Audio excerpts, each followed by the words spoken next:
Well, it's a very good thing that the FCC is returning the internet in the United States to the light touch regulatory regime that prevailed for the first 20 years of the internet and was so successful.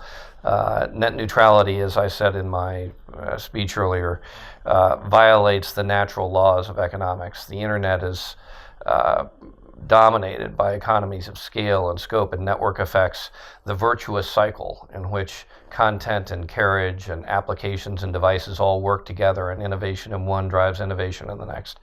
Net neutrality basically tears that cycle apart, says we're going to divide up the circle and prevents the system from working, and that's been a very bad thing in the U.S. We've had 2 years of declining investment since the net neutrality rules were passed under the previous administration, and I'm confident that with the new rules we'll see investment get going again and innovation speed back up.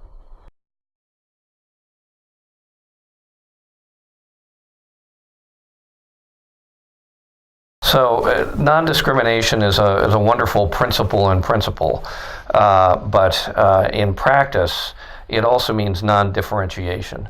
And in the internet space, the essence of success, both for consumers and for companies, is to create new products, differentiated products. Companies like that because it allows them to have something special that they can sell to consumers and charge a little bit more than it costs to make the product, and that means you make a profit, and that means you get to keep doing it and do it over again. And for consumers, it means you have choice, new things coming to you all the time. Innovation is just product differentiation over time. It's just the creation of new stuff.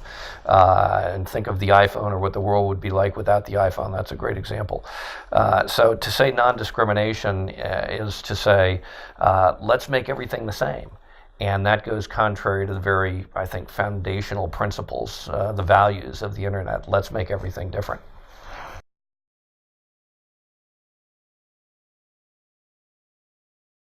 I'm extremely impressed with the people I've met, with the discussions that I've heard. I was just listening to a woman, one of the leaders in India of Intel, who was talking about machine learning and quantum computing and things so far out there, but not very far out there because actually they're about to happen.